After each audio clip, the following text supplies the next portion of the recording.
आज का हमारा टॉपिक है डिटॉक्स। तो जब हम टॉक्सिन्स को रिमूव करने की या उनको बाहर निकालने की बात करते हैं तब उसे हम बोलते हैं डिटॉक्स। डिटॉक्स का पूरा नाम है डिटॉक्सिफिकेशन। ये एक तरह का प्रोसेस है जिसमें बॉडी हार्मफुल मटेरियल या जो भी चीज़ें हमारी बॉडी को रिक्वायर्ड नहीं हैं उनको बाहर निकालने का काम करती है।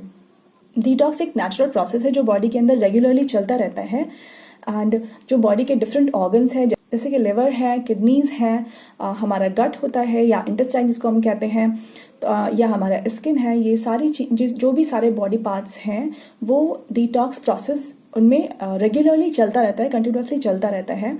और ईच एंड एवरी सेल जो हमारी बॉडी की है वो रिस्पॉन्सिबल होती है बॉडी में डिटॉक्स प्रोसेस के लिए। तो बेसिकली ये समझना इम्पॉर्टेंट है कि जो डिटॉक्स का प्रोसेस है वो हमारी बॉडी के अंदर नेचुरली है। नेचुरली वो बॉडी हमारी इस तरह से बनी है कि बॉडी हमारे अपने आप को डिटॉक्स करती रहती है। जो भी टॉक्सिन्स है, जो भी वेस्ट मटेरियल है, जो भी हार्मफुल है या जिन चीज़ों की ज़रूरत नहीं है बॉडी को, वो वेस्ट के फॉर्म में बॉडी बाहर निकाल देती है। तो उसके लिए डिफरेंट प्रोसेसेस होते हैं अलग अलग ऑर्गन्स के अंदर, और अलग अलग प्रोसेसेस के थ्रू जो भी बॉडी के अंदर जो भी वेस्ट प्रोडक्ट्स हैं, जो भी ज़रूरत नहीं है, अनवांटेड चीज़ें हैं, उनको बॉडी फिल्टर करके बाहर निकाल देती है। अगर जैसे हम स्किन की बात करते हैं तो स्वेटिंग के थ्रू बॉडी बाहर निकाल देती है जो भी वेस्ट है। इसीलिए अगर हम अच्छे तरीके से पानी पीते हैं, अपने आप को हाइड्रेटेड रखते हैं और हम एक्सरसाइज वगैरह करते हैं तो हमारी जो स्किन है वो प्रॉपरली डिटॉक्स होती रहती है।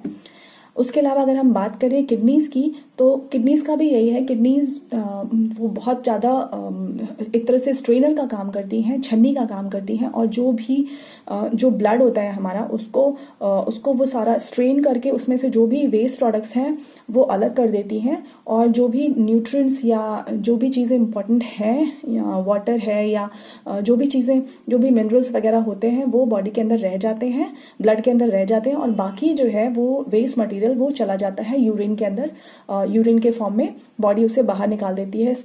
उसके अलावा अगर हम बात करें अपने इंटेस्टाइन की तो इंटेस्टाइन का भी यही है, यानी कि आंतें हमारी, गट, तो उसका भी यही है। जब में डाइजेशन के बाद स्टमक सबसे पहले जब खाना खाते हैं हम, स्टमक क्या करता है, हमारे जो भी फूड मॉलिक्यूल्स हैं उनको स्मॉलर मॉलिक्यूल्स में वो ब्रेक डाउन कर देता है, तोड़ देता है, एंड फिर उसके बाद जो ये स्मॉलर मॉलिक्यूल्स होते हैं वो आते हैं हमारी गट के अंदर, यानी कि हमारे स्मॉल इंटेस्टाइन के अंदर, और वहाँ पर आने के बाद जो भी न्यूट्रिएंट्स हैं उसमें से स्मॉल इंटेस्टाइन की जो इस तरह से स्ट्रक्चर होता है कि वो जो भी इसके अंदर जो विलाय होते हैं वो सारे के सारे न्यूट्रिएंट्स को एब्जॉर्ब कर लेते हैं। उनका काम होता है कि वो एब्जॉर्ब कर लें सारे के सारे न्यूट्रिएंट्स को, मिनरल्स को, विटामिन्स को, प्रोटीन, फैट्स, जो सब चीज़ों को वो एब्जॉर्ब कर लेती है, वाटर एब्जॉर्ब कर लेती है, एंड देन उसके बाद जो भी वेस्ट होता है, जो भी ज़रूरत नहीं है, वो बॉडी वो बाहर निकाल देती है और फिर वो लार्ज इंटेस्टाइन में पहुंचता है।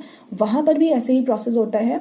वहाँ पर भी जो भी चीज़ें इंपॉर्टेंट अगर जो बची होती हैं, वैसे तो स्मॉल इंटेस्टाइन के अंदर सारा का सारा न्यूट्रिएंट ऑलरेडी एब्जॉर्ब हो चुका होता है, बट स्टिल जो कुछ चीज़ें बच जाती हैं, जैसे कि वाटर होता है, जैसे कि कुछ और जो भी इंपॉर्टेंट मटेरियल होते हैं वो एब्जॉर्प्शन हो जाता है। उसके अलावा जितना भी बचता है और फाइबर जो होता है वो सब चीज़ें कलेक्ट होकर वो स्टूल के फॉर्म में फिर बॉडी बाहर निकाल देती है, लार्ज इंटेस्टाइन जो है वो बाहर निकाल देती है।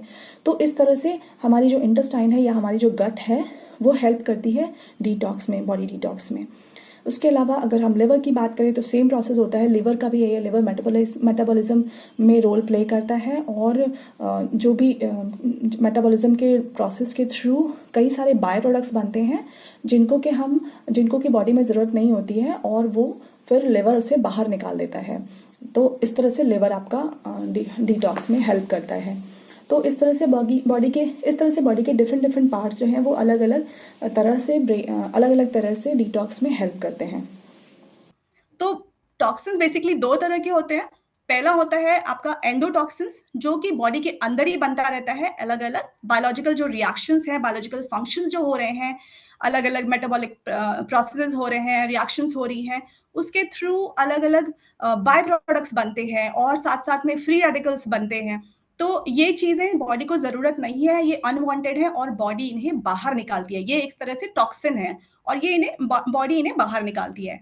सेकेंड होता है हमारा एक्सोटॉक्सिन्स, जैसा कि इसका नाम है कि एक्सो मतलब ये बाहर से ही आते हैं, एनवायरनमेंट के थ्रू आते हैं। कैसे आते हैं? जैसे कि एयर के थ्रू आ जाते हैं। सपोज कि हमारी जो एयर है, आपने सुना ही होगा कि एयर में बहुत सारे पॉल्यूटेंट्स हैं। जो हमारी एयर है इसमें ट्रैफिक का धुआं भी है, इसमें जो लोग सिगरेट स्मोक कर रहे हैं उसका धुआं भी है, फैक्ट्री का धुआं भी है, उसके अंदर गाड़ियों का धुआं है, उसके अंदर धूल के पार्टिकल्स भी हैं। तो वो सब कहीं ना कहीं बॉडी के अंदर जा रहे हैं, लंग्स तक जाते हैं। अभी लंग्स का काम है कि उसे वो बाहर निकाले, तो वो मतलब डिटॉक्स का प्रोसेस लंग्स भी करते हैं। अभी उसके अलावा और भी चीजें, जैसे हमारा जो खान पान है उसमें कहीं ना कहीं पेस्टिसाइड्स या केमिकल्स या एडिटिव्स होते हैं, प्रिजर्वेटिव्स होते हैं। तो ये डिफरेंट डिफरेंट तरह के केमिकल्स हैं, हैवी मेटल्स हैं, जो कि बॉडी के अंदर जैसे कई बार हम बातें करते हैं कि हमारा जो आजकल का खाना है, जो वेजिटेबल्स हैं या जो फ्रूट्स हैं जो हमें मिलते हैं बाजार में, वो कहीं ना कहीं अलग अलग पेस्टिसाइड्स और फर्टिलाइजर्स को यूज करके उगाए जाते हैं। तो इसकी वजह से उसमें केमिकल्स की मात्रा काफी सारी होती है। तो ये सब कहाँ जाता है? जब हम खाते हैं तो कहीं ना कहीं हमारी बॉडी के अंदर जाता है। तो ये सब चीजें बाहर से जा रही हैं और ये चीजें बॉडी को रिक्वायर्ड नहीं है। ये बॉडी बॉडी इनको टॉक्सिन समझती है, मतलब इनको इनकी जरूरत नहीं है, ये हार्मफुल है बॉडी के अंदर। तो बॉडी का अपना रोल है, अलग अलग प्रोसेसेस और अलग अलग ऑर्गन्स के थ्रू बॉडी इसे बाहर निकालती है, और इस पूरे प्रोसेस को ही हम डिटॉक्सिफिकेशन का नाम देते हैं। अभी अगर ये टॉक्सिन्स बॉडी के अंदर रह जाएं तो बॉडी के अंदर डिफरेंट डिफरेंट सिस्टम्स होते हैं, सॉरी सिम्टम्स आते हैं। जैसे कि आपको बहुत लो फील होता है, बहुत थकान फील होती है, कमजोरी फील होती है। कई बार लोगों के अंदर हार्मोनल डिसबैलेंस होते हैं, मतलब इम्बैलेंस हो जाता है। और उसके अलावा कई बार लोगों को फोकस नहीं कर पाते इतना अच्छे से, मेमोरी में भी थोड़ा थोड़ा प्रॉब्लम आती है कि कुछ कुछ चीजें भूल रहे होते हैं। तो ये सब कहीं ना कहीं जो टॉक्सिन अगर आपकी बॉडी के अंदर एक्यूमुलेट हो रहा है, मतलब इकट्ठा हो रहा है, वो ठीक से बॉडी अच्छे से काम नहीं कर पा रही है और नेचुरल जो डिटॉक्स प्रोसेस है वो ठीक से नहीं हो पा रहा है, तो टॉक्सिन इकट्ठा होने लगते हैं और उसकी वजह से अलग अलग सिम्टम्स दिखते हैं अलग अलग बॉडी में, अलग अलग लोगों में। तो इसके अलावा अगर लॉन्ग टर्म तक, बहुत लंबे समय तक अगर टॉक्सिन रह जाएंगे बॉडी के अंदर, तो कई बार जॉइंट का प्रॉब्लम्स भी हो सकते हैं, कई बार कैंसर तक इवन डेवलप हो जाते हैं बॉडी के अंदर। तो उन सबका रीजन जो है वो टॉक्सिन ही है जो बॉडी के अंदर एक्यूमुलेट हो रहा है। तो अभी बात करते हैं कि किस तरह से हमारी बॉडी ट्रेन होती है कि नेचुरल डिटॉक्स के प्रोसेस के लिए। तो बॉडी के अंदर के कुछ ऑर्गन्स, जैसे कि हमारा लिवर है जो कि मेन डिटॉक्स ऑर्गन का काम करता है। उसके अलावा हमारा किडनीज हैं जो कि बेसिकली छन्नी की तरह काम करती हैं और सारा वेस्ट मटेरियल है उसको बाहर निकाल देती हैं, यूरिन के फॉर्म में बाहर निकल जाता है जो भी वेस्ट है, जो भी अनवांटेड चीजें हैं। उसके अलावा हमारे लंग्स हैं, और इसके अलावा हमारा गट, जो हमारा इंटेस्टाइन है, वो भी कहीं ना कहीं डिटॉक्स में रोल प्ले करता है, स्किन हमारा। तो ये सारे अलग अलग ऑर्गन्स हैं जिनका अलग अलग रोल है अलग अलग टॉक्सिन्स को बाहर निकालने के लिए, बॉडी से बाहर निकालने के लिए। तो अभी अगर हम लिवर की बात करें जो कि सबसे ज्यादा मेन इंपॉर्टेंट रोल प्ले करता है डिटॉक्स के प्रोसेस में या डिटॉक्सिफिकेशन के प्रोसेस में, तो उसमें लिवर के अंदर जैसा कि हमको पता है कि अलग अलग मेटाबॉलिक प्रोसेसेस होते हैं, मेटाबॉलिज्म का रोल प्ले करता है लिवर, और अलग अलग मेटाबॉलिक प्रोसेसेस होते हैं। तो उसके वजह से लिवर के अंदर लैक्टिक एसिड बनता है जो कि बॉडी को जरूरत नहीं है, वो एक तरह का टॉक्सिन है। प्लस उसके अलावा बहुत सारे फ्री रेडिकल्स बनते हैं, क्योंकि लिवर क्या करता है, जो टॉक्सिन्स हैं हमारी बॉडी के अंदर जब जाते हैं, लिवर उनको मेटाबोलाइज करता है, छोटे छोटे मॉलिक्यूल्स में तोड़ देता है और फिर उसको पेस्ट के फॉर्म में बाहर निकालने का काम करता है। तो ये लिवर का काम है, इसलिए बहुत इंपॉर्टेंट है कि हमारा लिवर बहुत अच्छे तरीके से काम करे।